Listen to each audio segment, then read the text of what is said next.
আসসালামু আলাইকুম, স্বাগতম সবাইকে।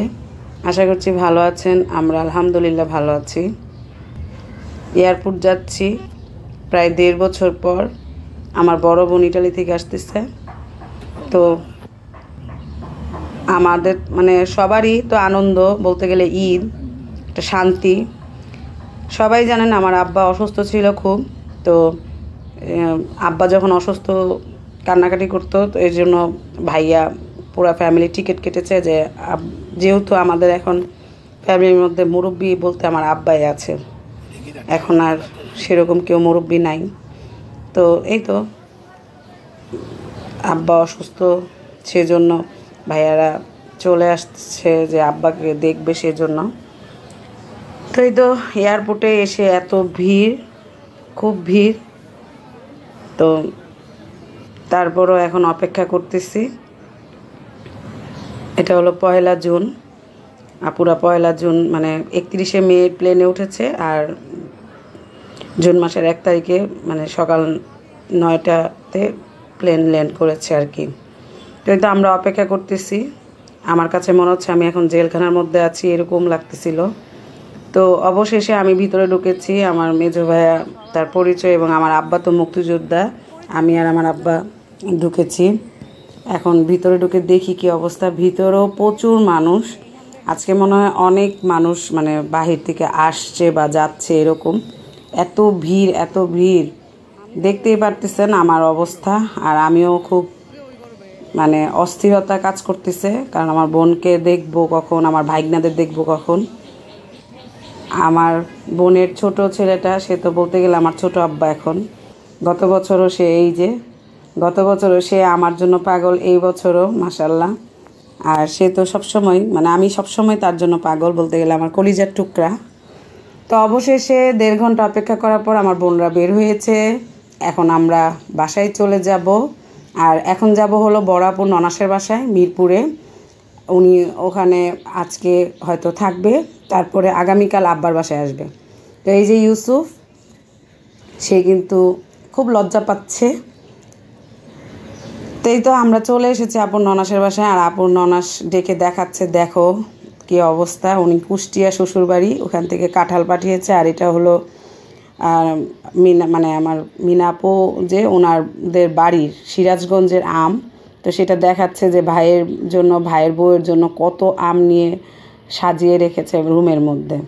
তো এই তো বাসায় আসতে আসতে আমাদের প্রায় দুপুর 12টা বেজে গিয়েছিল। আর যেহেতু ভাইয়া আর আপু 17 ঘন্টার মতন জার্নি করে এসেছে, তো মিনাপু বললো যে দুপুরে খাওয়াটা খেয়ে ফেলতে। তো এই তো টেবিলে এসে দেখি আস্ত মুরগির রোস্ট, গরুর মাংস, বেগুন ভাজি, পটল ভাজি, তারপরে ভুড়ি, রুই মাছ ভুনা, খাসির মাংস। তো অনেক আয়োজন। তো এই তো দুপুরে খাওয়া দাওয়া শেষ করি। তো এই তো খাওয়া দাওয়া শেষ করে কিন্তু আমরা অনেক গল্প করেছি, অনেক লিচু খেয়েছি, কফি খেয়েছি, তারপরে তো অনেক গল্প করেছি। এখন বাজে রাত প্রায় 8:30। তো এখন চলে যাচ্ছি বাসায়। এরপর কিন্তু আপনাদের জন্য আর কোনো ভিডিও আমি করতে পারিনি, কারণ গল্প করতে করতে কীভাবে সময় চলে গেছে বুঝতেই পারিনি। কিন্তু এর মধ্যে কিন্তু আমরা অনেক খাওয়া দাওয়া করেছি, নাস্তা করেছি। তো একদম পেটের অবস্থা খুবই খারাপ। আপু রাতে খেতে বলেছিল মিনাপু, কিন্তু আমরা সেটা খাইনি, কারণ আমাদের সবারই পেট একদম ওভারলোড হয়ে আছে। তো এই তো এখন বাসায় চলে যাচ্ছি।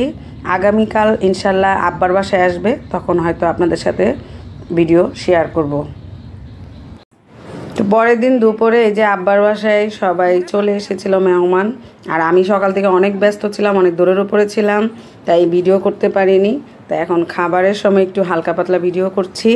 তা আব্বার বাসায় করেছিল রোস্ট, কলিজা ভুনা, চিংড়ি ভুনা, বেগুন ভাজি, গরু গোস্ত, সালাদ, তারপরে আস্ত তেলাপিয়া মাছ ফ্রাই। তো ওনারা খাওয়া দাওয়া করুক, এরপরে ইনশাল্লাহ আমি এরপর ইউসুফকে দুপুরে খাওয়াই দিলাম, আমি খেলাম। এরপর আর ভিডিও করা হয়নি। এখন হলো বিকালবেলা, এত গরম। তো আমরা সব বাচ্চা কাচ্চা সব বড়রা মিলে উপরে খাটের উপরে এবং নিচে ফ্লোরিং করে গল্প করতেছি এসি রুমে। আর ওদিক দিয়ে ভাবিরা আমাদের জন্য বিকালের নাস্তা তৈরি করতেছে। আর ভাবিরা যে এত মজার মজার নাস্তা আমাদের জন্য বানিয়ে রেখেছে আমরা তো জানিই না। বিশেষ করে আমিও জানি না, কারণ আমি তো একটু ব্যস্ত ছিলাম, যেহেতু আমার শ্বশুর হঠাৎ করে এরকম একটা মানে আমার শ্বশুর চলে গেল আমাদের ছেড়ে। তো এই তো এখন ভাবি যে এত সুন্দর করে আয়োজন করেছে আমরা তো জানিই না, দেখতেই পাচ্ছেন এগুলো ভাবি একা একা করেছে, খুব কষ্ট করেছে। ভাবিকে অনেক অনেক ধন্যবাদ। তো এই যে চিকন পিঠা, হান্দেশ পিঠা, মানে নকশি পিঠা যেটা বলে, আর শিরিষ পিঠা। আর এদিকে দেখেন এত বড় রুম রেখে আমরা ওই বেডরুমে এসি রুমে সব বসা, কারণ এত গরম। আর এই যে আমার আব্বার বাসার মানে পাশে বাহিরে পরিবেশ দেখেন কত ভালো লাগে, কত শান্তি লাগে। এই যে দেখেন কত বড় প্লেটে পিঠাগুলো সাজিয়ে দিয়েছে ভাবিরা। 3 বউ অনেক কষ্ট করতেছে আমাদের জন্য। আলহামদুলিল্লাহ যে এত ভালো 3টা ভাইয়ের বউ পাইছি, সেজন্য আল্লাহর কাছে হাজার হাজার শুকরিয়া। আর এই যে সিঙ্গারা সমোসা দেখতেছেন, এগুলোও কিন্তু হোমমেড, ভাবি নিজে বানিয়ে ফ্রিজে রেখে দিছে ফ্রোজিং করে আমাদেরকে খাওয়াবে বলে। তো এই তো তারপরে চানাচুর মাখা খেয়েছি, তারপরে ছাদে চলে এসেছি সবাই। কারেন্ট চলে গিয়েছিল। আমাদের তো ঢাকা শহরে এখন কারেন্ট তেমন যায় না, দেখা যায় গেলে 10 মিনিট 5 মিনিটের জন্য। তো তারপরে কারেন্ট চলে গিয়েছে, আমরা সবাই ছাদে আসলাম যে বাহিরে বাতাস আসছে, সেজন্য একটু ছাদে গল্প করি বা বাতাস অনুভব করি, কারণ অনেক গরম। আর এই যে আমার আব্বার বাসার ছাদের কথা তার কি বলবো, এর আগেও অনেকবার আমি ভিডিও করেছি, আপনারা জানেন, তাই একটু হালকা পাতলা আপনাদের জন্য ভিডিও করে দিলাম।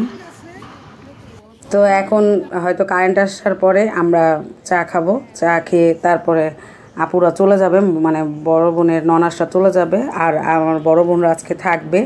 তো আগামীকালের ভিডিওর জন্য অপেক্ষা করুন। আজকে এতটুকুই। সবাই ভালো থাকবেন, সুস্থ থাকবেন, আমার সাথে থাকবেন। আল্লাহ হাফেজ।